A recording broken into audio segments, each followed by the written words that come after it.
اس سارے واقعے کے بعد، اس 12 روزہ جنگ کے بعد ایران کے لیے ایک موقع تو ہے کہ، اور یقیناً ان کی لیڈرشپ اس وقت اس سارے معاملات کو ری وزٹ کر رہی ہوگی کہ اب آگے ہم نے مستقبل میں کیا کرنا ہے۔ جی میرا اپنا خیال تو یہی ہے منتہا کہ ایران تھوڑی بہت اپنی فلسطین کی پالیسیز میں تبدیلی لائے گا۔ ایک تو یہ ہے کہ جو پہلے ویسٹ ایشیا میں اس کا ایک انفلوئنس تھا وہ تو اب کم ہوا ہے، اس میں کوئی شک نہیں ہونا چاہیے، اور یہی چیز گلف کنٹریز اور خاص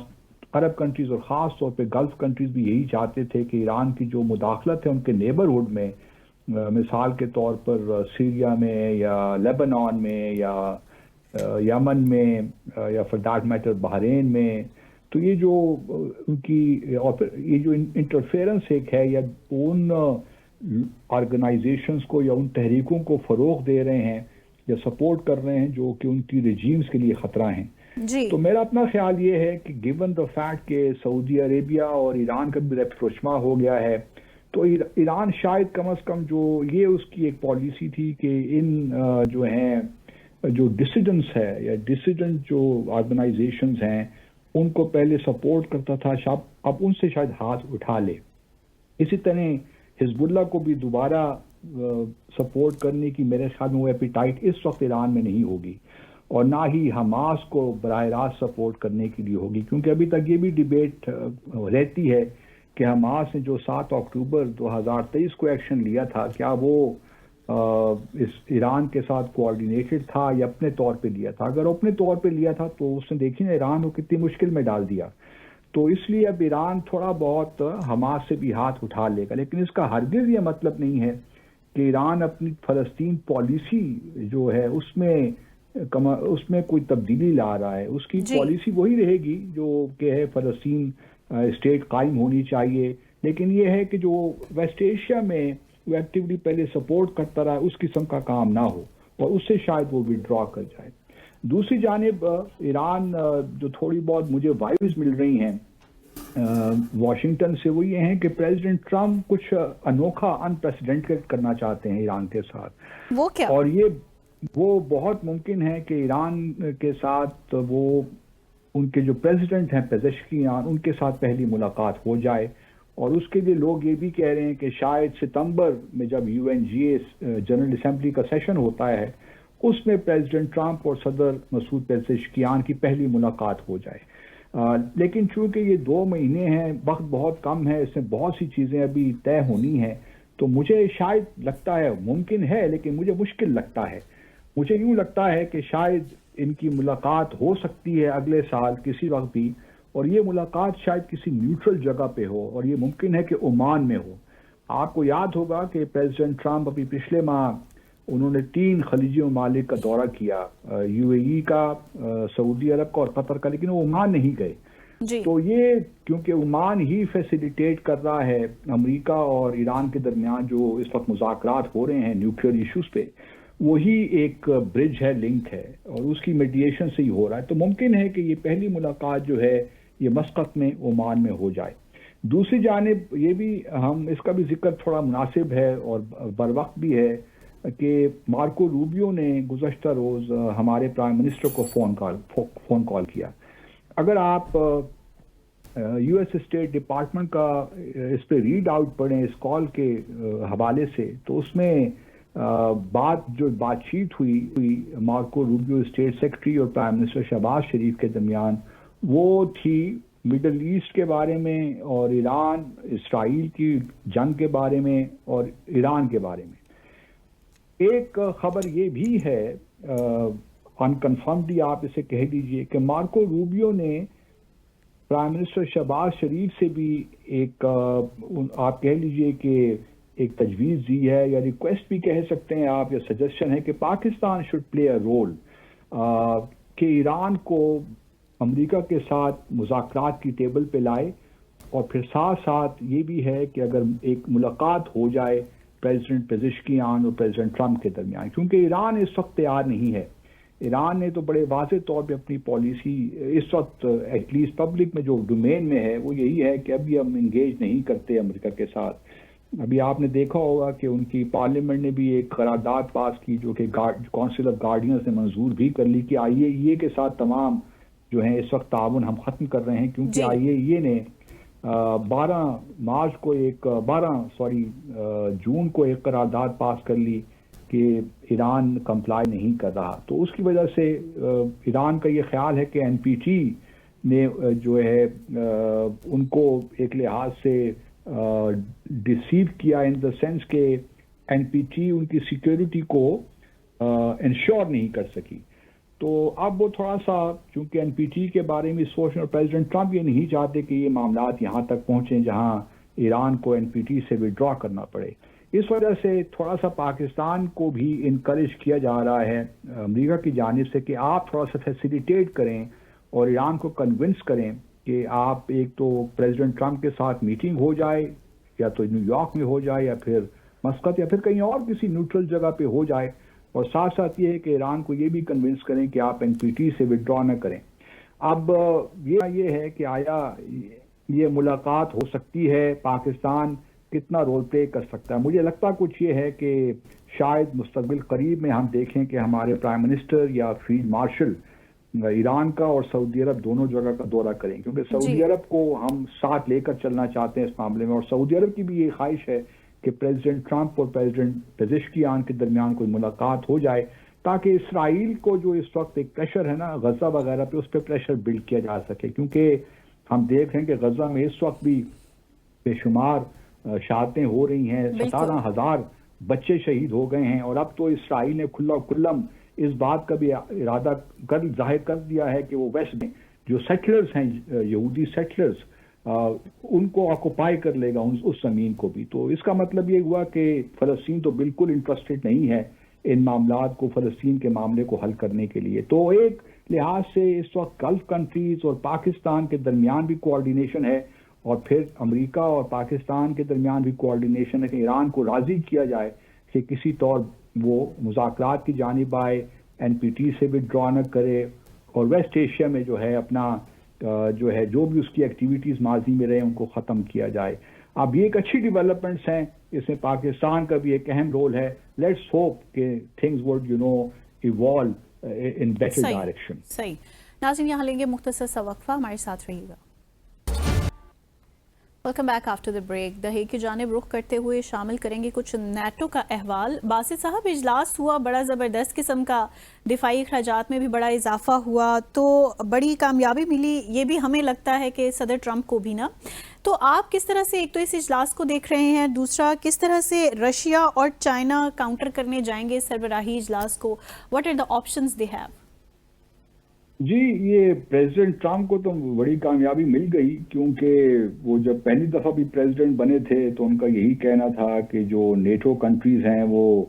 دفاعی اخراج میں تو وہ خرچ نہیں کرتے، اور ان کا جی بوجھ بھی سارا امریکہ کو اٹھانا پڑتا ہے.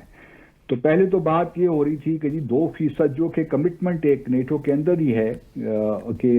ہر ملک جو ہے نیٹو ممبر ہے وہ 2% اپنی جی ڈی پی کا خرچ کرے گا دفاع پہ، جی اور یہ سب کی کلیکٹیو ریسپانسبلٹی تھی. لیکن ایسا ہو نہیں رہا تھا، اور جب اس وقت پریزیڈنٹ ٹرمپ آئے تو انہوں نے تو سب کو جھاڑ ہی پلا دی کہ اب آپ 2% کو بھول جائیں، 3% کو بھی بھول جائیں، 5% آپ نے اپنے جی جی ڈی پی کا خرچ کرنا ہے، ورنہ بھول جائیں کہ امریکہ نیٹو میں، کیونکہ ہمیں تو کوئی ڈائریکٹ خطرہ نہیں ہے، نہ رشیا سے ہے نہ کسی کہیں اور سے. اگر یورپ میں ہم اپنی کمٹمنٹ دے رہے ہیں تو پھر آپ کو بھی 5% خرچ کرنا پڑے گا. انٹرسٹنگلی جو ہیگ سمٹ ڈکلیریشن ایشو ہوا، یہ بڑا ہی مختصر ہے، اور میرے لیے بڑی حیران کن بات ہے کہ بڑا ہی مختصر ہے. شاید اور بہت سے ایشوز ہیں جس پہ کنٹروورسی یا ایک لحاظ سے آپ کہہ سکتے ہیں کہ ڈائیورجنسز تھیں امریکہ اور باقی نیٹو ممبر کنٹریز کے درمیان. لیکن یہ ضرور ہے کہ پریزیڈنٹ ٹرمپ کو یہ کامیابی ملی، اور اس ڈکلیریشن میں پہلا جو پیراگراف ہے، پیراگراف 1، وہ یہی کہتا ہے کہ تمام ممالک جو ہیں 5% اپنا جی ڈی پی کا خرچ کریں گی، لیکن یہ ہوگا اسٹیجز میں، اور بائی 2035 تمام ممالک ایسا کرنے کے قابل ہوں گے. کیونکہ یہ بھی ہمیں معلوم ہی ہے کہ بہت سی جو یورپین نیٹو کنٹریز ہیں یورپ میں، وہ ویلفیئر اسٹیٹس ہیں، تو ان کے لیے بڑا مشکل ہوتا ہے کہ اپنے ویلفیئر سسٹم سے پیسے نکال کر ڈیفنس پہ خرچ کریں. لیکن میرا خیال میں پریزیڈنٹ ٹرمپ نے ان سب کو جھنجھوڑ دیا ہے اور اب وہ یہ بڑا اسٹیپ لینے کے لیے تیار ہیں. لیکن اس میں بھی اسپین نے جو ہے کوئی کمٹمنٹ ابھی نہیں دی. اسپین کا کہنا یہی ہے کہ ان کے اکنامک حالات ایسے نہیں ہیں کہ حالانکہ ان کی اگر آپ اکنامک گروتھ دیکھیں، اسپین میں بڑا فائنینشیل کرائسس بھی آیا تھا جی، لیکن اس کے بعد انہوں نے ریکور کیا اور اب it's one of the fastest growing economies in Europe. لیکن وہ ابھی کہتے ہیں کہ اگر ابھی ہم نے کیونکہ اس وقت انہوں نے 2.1% کی جو ہے کمٹمنٹ دی ہوئی ہے، وہ کہتے ہیں کہ ہماری ابھی اکنامک کنڈیشن ایسی نہیں ہے کہ ہم جو ہے 5% کی کمٹمنٹ پہ. اس پہ ٹرمپ صاحب نے بڑا ریئیکٹ کیا. انہوں نے کہا کہ ٹھیک ہے جی، اگر آپ 5% نہیں کرتے تو ہم آپ پہ مزید ٹیرس لگائیں گے آپ کی جو ایکسپورٹس ہے ٹو دا یو ایس. تو آپ دیکھتے ہیں کیونکہ پریزیڈنٹ ٹرمپ کو جو ورڈ ٹیرف ہے بڑا پسند ہے اور وہ ہر پہ اپلائی کر دیتے ہیں. تو ابھی انہوں نے اسپین کو دھمکی دی ہے، اب دیکھتے ہیں اس کا کیا نتیجہ نکلتا ہے. اب اس میں ایک انٹرسٹنگ بات یہ ہے کہ اس اسٹیٹمنٹ میں وہ کہ یوکرین کا بھی ذکر ہے، اس کی سپورٹ کا بھی ذکر ہے، لیکن وہ بڑے مائلڈ طریقے سے ہے. کوئی ایسی کمٹمنٹ نہیں ہے جس سے ہمیں یہ ظاہر ہو کہ یوکرین کا جو ایک مطالبہ تھا کہ وہ نیٹو جوائن کرنا چاہتا ہے وہ تو نہیں ہو سکا. اس وجہ سے نیٹو کا جہاں تک ہے وہ یوکرین کو پریزیڈنٹ زیلنسکی اور پریزیڈنٹ ٹرمپ کی ملاقات ہوئی تھی ہیگ میں اس نیٹو کے مارجنز میں، لیکن اس میں بھی کوئی ایسی چیز خاص نہیں نکلی. اب پریزیڈنٹ ٹرمپ نے تو اپنا کام کر دیا کہ 5% جو ہے وہ انکریز ہو ڈیفنس بجٹ میں، لیکن کیا یہ جو ہے اس کا اثر کیا ہوگا دنیا بھر میں، یہ دیکھنے والی چیز ہے. کیونکہ یہاں پہ آرٹیکل 5 بھی نیٹو کا جو ہے اس پہ کائنڈ آف ریکمٹ کیا گیا ہے کہ اگر کسی ملک پہ حملہ ہوتا ہے، کسی ایک نیٹو کنٹری پہ، تمام ممالک پہ حملہ تصور کیا جائے گا. تو آرٹیکل 5 جو ہے وہ نیٹو کی جان ہے اور وہی یورپ کو اس پہ ہی جو ہے اصل مسئلہ تھا کہ کہیں امریکہ اگر روس مثال کے طور پر فرانس پہ یا ہنگری پہ یا کسی پہ حملہ کرتا ہے تو کیا امریکہ اس کی ہیلپ کے لیے آئے گا. تو اب آرٹیکل 5 کی جو ری افرمیشن ہے، recommitment to article 5، that is very important for European NATO countries. تو یہ ایک ڈکلریشن میں ہے. لیکن دوسری جانب اگر آپ دیکھیے تو اس سے ایک آرمز ریس تو بڑھے گی، کیونکہ اگر اس وقت بھی یورپین جو کنٹریز ہیں نیٹو کے اور امریکہ کی اگر آپ ڈیفنس بجٹ دیکھیے تو یہ ملا کر $1.5 ٹریلین بنتا ہے per year, huge defence expenditure. جبکہ اگر آپ چین اور روس کا ملا کر دیکھیے ڈیفنس ایکسپینڈیچر تو وہ $500 بلین کے قریب ہے، یعنی کہ $1 ٹریلین امریکہ اور نیٹو وہ زیادہ اسپینڈ کر رہے ہیں ڈیفنس پہ. جی، تو یہ ایک بہت بڑا گیپ ہے. اور پھر جو روس کا اگر آپ دیکھیے تو روس اور یوکرین کی وار کے تناظر میں دیکھیے تو بہت ٹف ٹائم، اس میں کوئی شک نہیں ہے، دیا یوکرین نے بھی دیا اور امریکہ نے بھی دیا. اب کس طرح یہ چین اور رشیا اس کو کاؤنٹر کرتے ہیں، that needs to be seen. کیونکہ چین کا بھی جو ڈیفنس بجٹ ہے وہ آہستہ آہستہ بڑھ تو رہا ہے. اگر اب 350 بلین کے قریب ہے یا اس سے تھوڑا سا کم ہے تو ممکن ہے کہ اگلے آنے والے جو اکنامک گروتھ ہو رہی ہے تو چائنا بھی اپنا ڈیفنس ایکسپینڈیچر بڑھائے. کیونکہ اب جو وار ہے وہ سینیریوز بھی تبدیل ہو رہے ہیں، وار کی جو سارا جو کریکٹرسٹکس ہیں وہ بھی تبدیل ہو رہے ہیں. اب اسپیس وار بھی ہے، سائبر کا معاملہ بھی ہے، ڈرون ٹیکنالوجی بھی آ رہی ہے، آرٹیفیشل انٹیلیجنس سے کام ہو رہا ہے. تو بہت سی ڈائمینشنز ہیں جس پہ چین کو بھی تھوڑا بہت امریکہ کو کاؤنٹر کرنے کے لیے بڑا ضروری ہو جائے گا. تو چین اور رشیا کے لیے تو اچھی خبر نہیں ہے، کیونکہ جس طریقے سے یہ 5% بڑھے گا تو روس اور چین کو بھی اپنے دفاعی اخراجات میں اضافہ کرنا پڑے گا. گو کہ روس تو آلریڈی تقریباً 7 سے 10% جیسے بھی زیادہ اپنے دفاع پہ خرچ کر رہا ہے پچھلے 2-3 سالوں سے جب سے یوکرین وار شروع ہوئی ہے. تو اب معاملات کچھ گھمبیر ہوتے جا رہے ہیں یورپ کے لیے خاص طور پہ، چائنا کے لیے بھی، کیونکہ امریکہ انڈو پیسیفک میں زیادہ ایکٹیو ہے. اگر تائیوان پہ لیٹ سے چین کوئی حملہ سوچ رہا ہے کہ وہ بائی فورس یونیفائی کرے تائیوان کو، اگر تائیوان کی حکومت جو ہے کوئی ایسے اقدامات لیتی ہے جو کہ ٹوٹل انڈیپینڈنس کی طرف جائیں، تو پھر چین کو لامحالہ وہاں بھی اقدامات کرنے ہوں گے،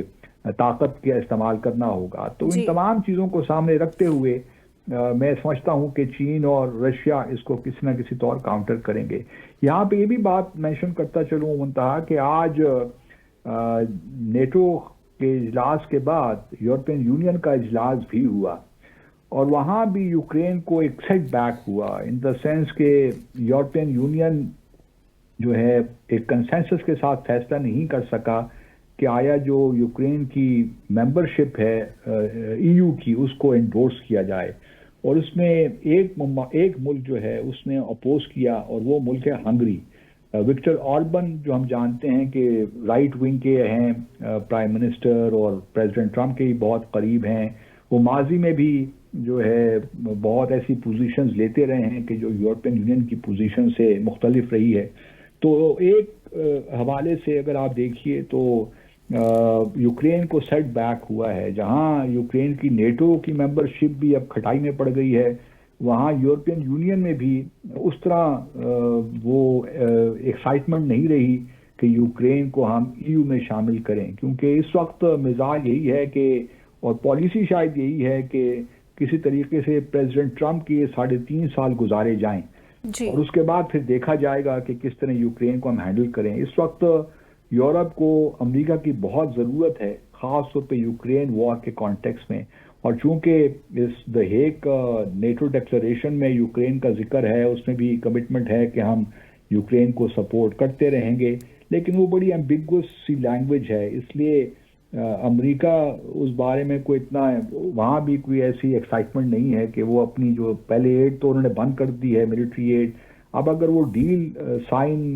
کب ہوتی ہے وی ڈو ناٹ نو. گو کہ کچھ لوگ کہتے ہیں ہو گئی، لیکن ابھی تک صحیح معنوں میں ارتھ جو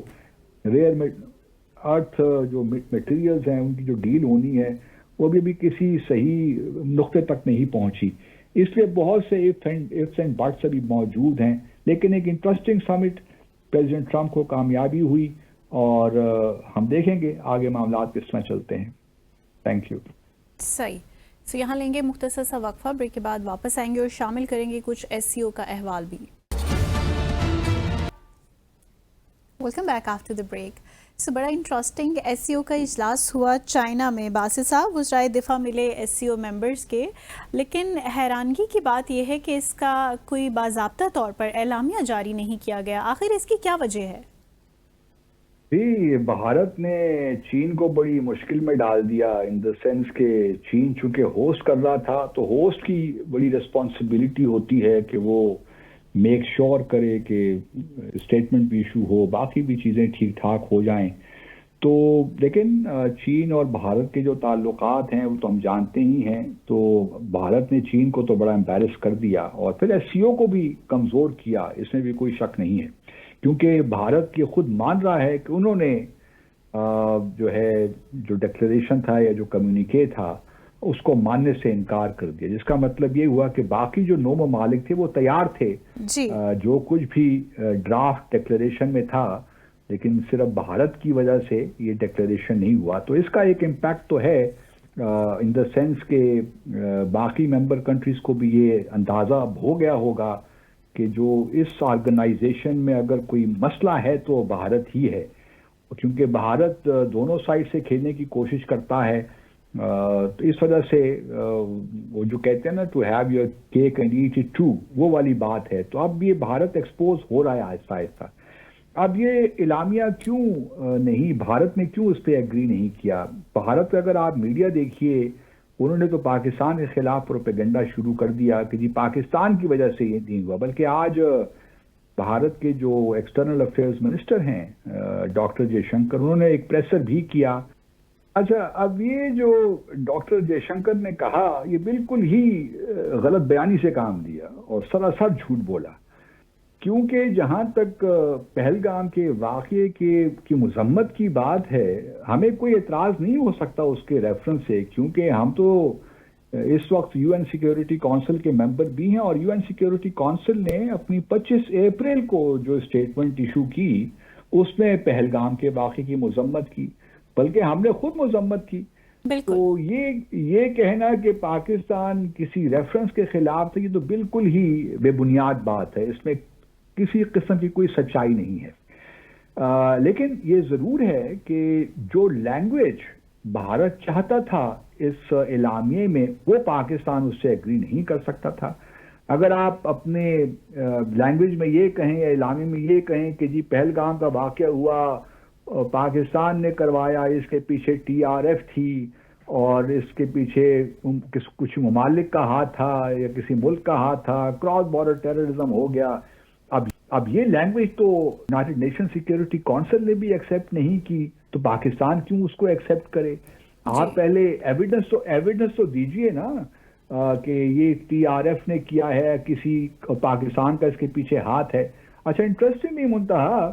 اس میٹنگ سے پہلے پچھلے ایک ہفتے میں نے دیکھا کہ بھارت نے کچھ ایکٹیویٹیز شروع کر دی مقبوضہ جموں اور کشمیر میں، اور 2 بے گناہ لوگوں کو پکڑ لیا اور ان سے اسٹیٹمنٹ دلوائے جا رہے ہیں کہ جی اس کی جو 3 پاکستانی ٹیررسٹ آئے تھے اور وہ پاکستانی تھے اور ہم نے ان کو سپورٹ کیا، یہ کیا وہ کیا۔ تو میں بھارت کو یہی مشورہ دوں گا کہ پاکستان کو ذرا انوائٹ کریں کہ ہم ان 2 بندوں کو ذرا کراس ایگزامن تو کریں جو بندے ہیں، یا ان کو سامنے تو لے کر آئیے۔ وہ اگر اسٹیٹمنٹ بھی دیں گے تو انڈر ڈیورس ہی دے رہے ہوں گے، پریشر میں ہی دے رہے ہوں گے، ان کی فیملی کو پکڑ لیا ہوگا، کیا کیا ہوگا، واللہ عالم بالصواب، لیکن آپ بھارت سے کچھ بھی توقع رکھ سکتی ہیں۔ اس لیے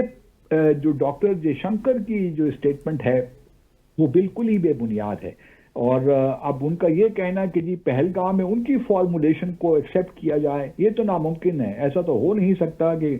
اور یہ بھی دیکھیے باقی جو 9 ممالک ہیں انکلوڈنگ پاکستان، اس کا مطلب یہ ہے کہ پاکستان کی جو فارمولیشن تھی ہے، جو ہماری تھوڑی بہت اس میں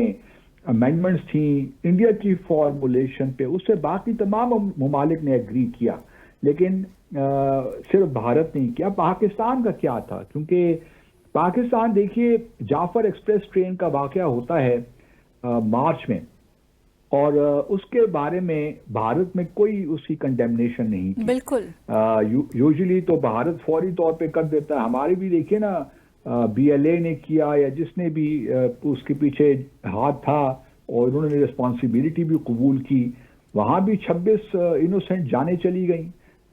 لیکن بھارت کی جانب سے کوئی کنڈیمنیشن اس کی نہیں آئی۔ تو پاکستان کا یہی تھا کہ آپ جعفر ایکسپریس کو، جو ٹرین کا جو واقعہ تھا، جو دہشت گردی ہوئی تھی، اس کو بھی مینشن کر دیجئے، اور پاکستان میں کوئی اعتراض ہو نہیں سکتا کہ اگر جعفر ایکسپریس ٹرین ٹیررسٹ ایکٹ اور پہلگام ٹیررسٹ ایکٹ جو ہے اس کو ایک ہی جملے میں، ایک ہی پیراگراف میں مینشن کر کے کنڈیم کیا جاتا، تو پاکستان کو کیا اعتراض ہو سکتا ہے؟ لیکن بھارت چونکہ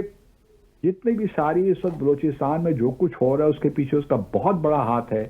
اور بلوچستان میں وہ جو ہے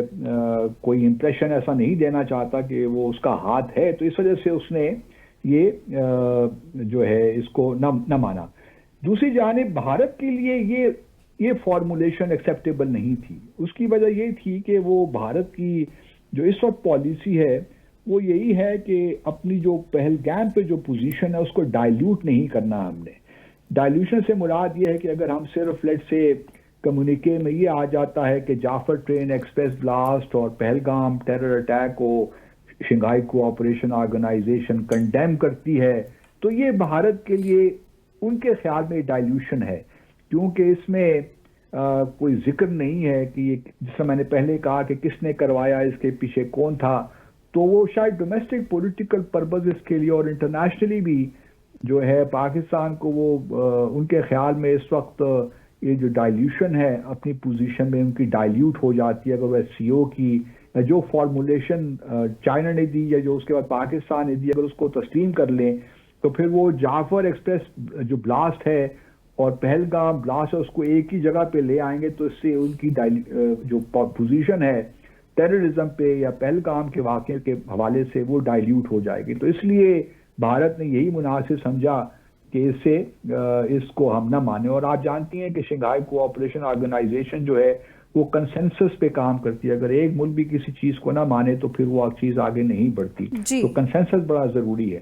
تو جب بھارت نے یہ کر لیا تو اب تو معاملہ یہ ہے کہ ایک تو بڑا سیٹ بیک ہوا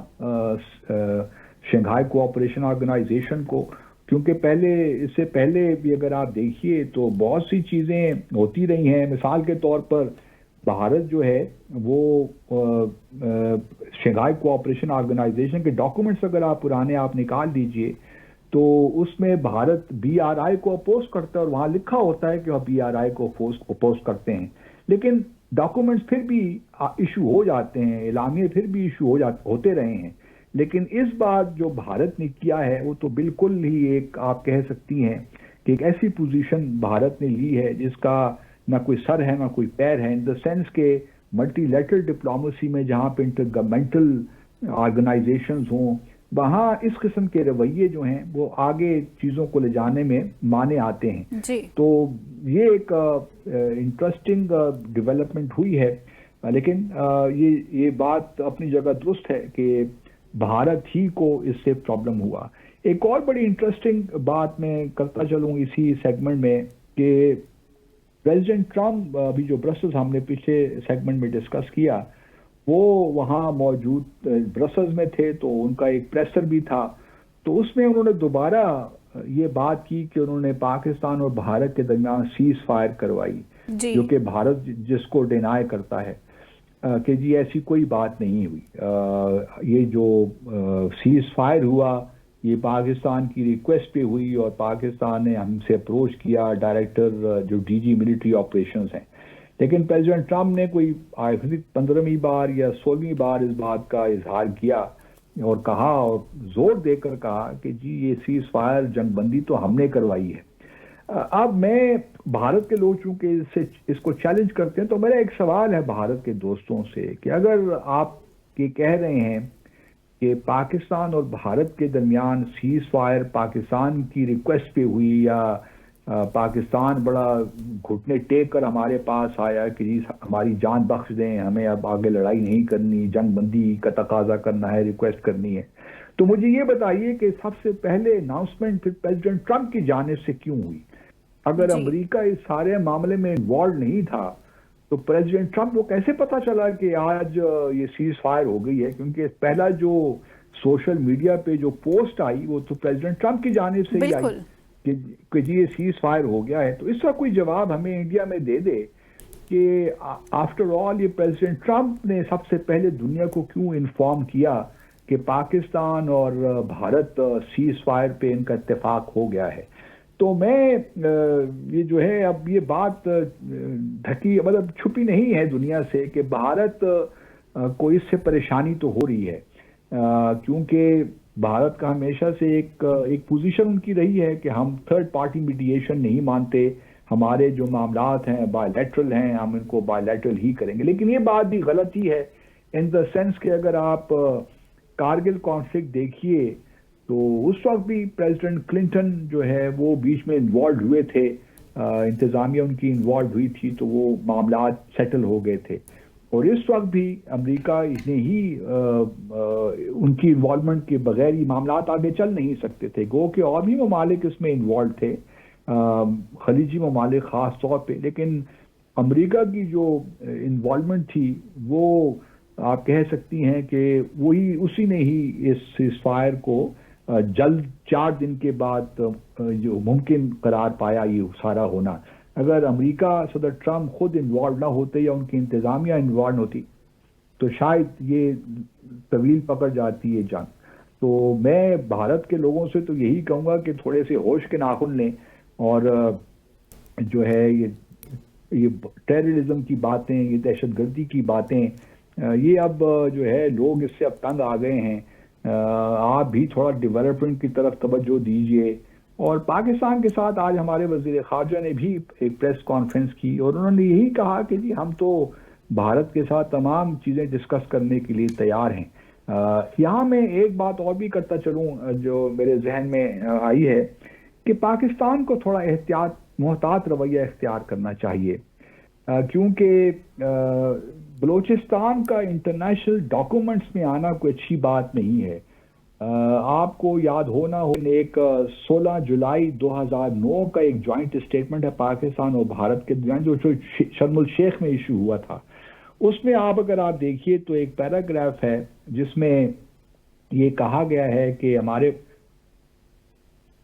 ہمارے پرائم منسٹر جو ہیں یسر رضا گیلانی، انہوں نے انفارم کیا اپنے جو انڈین کاؤنٹر پارٹ ہیں ان کو اباؤٹ ڈسٹربنسز اور ان بلوچستان. میرا اپنا خیال یہ ہے کہ جعفر ایکسپریس ٹرین کا جو واقعہ ہے وہ تو ٹھیک ہے،